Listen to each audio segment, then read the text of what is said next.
ये जो तनख्वाह या कोई पेंशन रहती है उसको लेकर बहुत दिनों से कुछ डिमांड चल रही थी उनकी, तो उस पर क्या फैसला हुआ वक्फ बोर्ड का?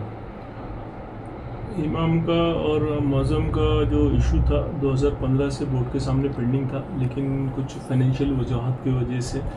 बोर्ड के पास में जो फंड की कमी के एतबार कमी होने की वजह से इश्यूज बड़े दिनों से पेंडिंग था। जब मैं वक्फ बोर्ड का मेंबर बना तो मेरे सामने ये इशू यहाँ के इमाम और मौज़म वगैरह आके मेरे सामने उन्होंने मेमोरेंडम वगैरह दिए, तो उसका मैंने बोर्ड में रखा प्रपोज़ल।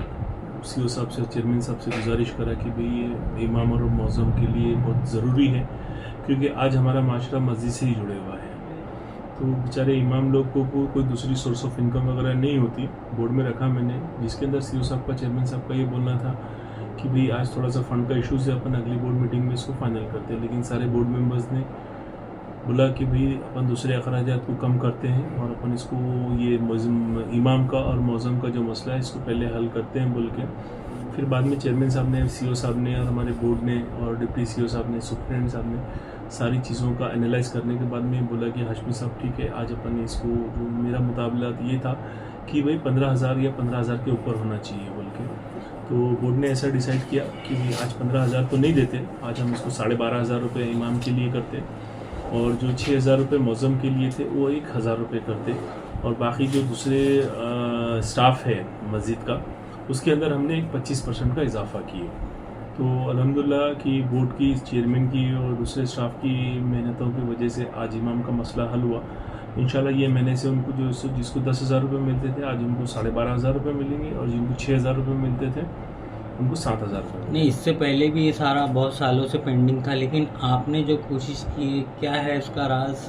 क्यों वक्फ बोर्ड को इसका फैसला लेना पड़ा? वजह ये कि महाराष्ट्र के अंदर जो है 160 मस्जिदें जो डायरेक्ट कंट्रोल में है,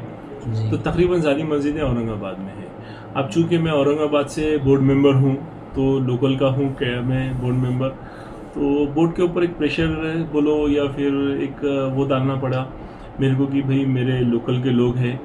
और हर मस्जिद में जो है सो कभी ना कभी मैं जाके नमाज़ पढ़ता, तो नमाज होने के बाद में हर इमाम का और मौज़म का यही मेरे से सवाल रहता कि भाई हमारी पगार का क्या हुआ। अब मस्जिद में खड़े रह के चूँकि अपन झूठ बोल नहीं सकते और झूठा आश्वासन दे नहीं सकते, इसके लिए कोशिश करना पड़ा मुझे, और चेयरमैन साहब ने और सीओ साहब ने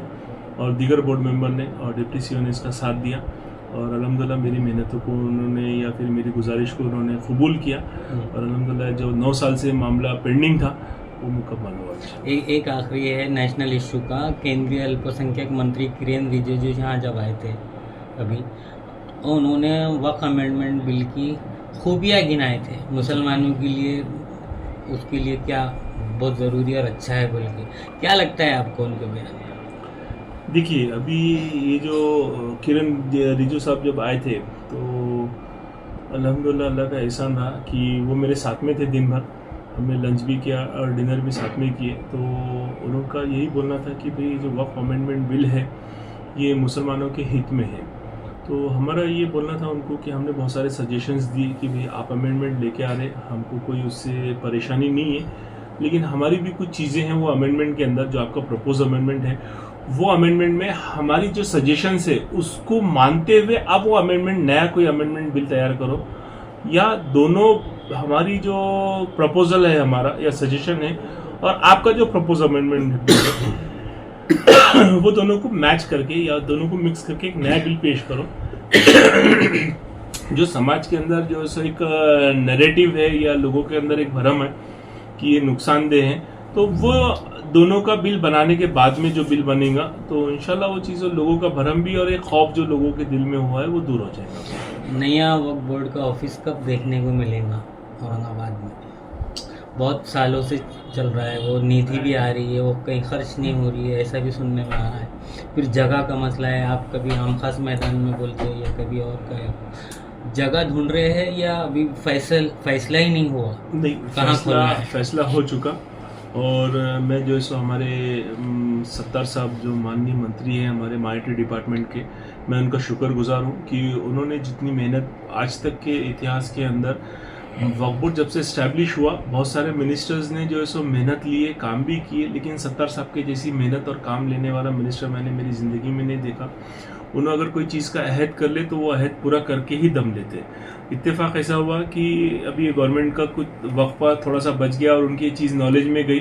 नॉलेज में जाते ही उन्होंने आम खास मैदान के पास में जगह भी फिक्स की और बजट भी लेके आए उसके लिए। अब इंशाल्लाह मैं अल्लाह से दुआ करता कि भाई सत्तार साहब फिर से मिनिस्टर बने और फिर जो है सो हमारे कामों के लिए, भले गवर्नमेंट किसकी भी हो,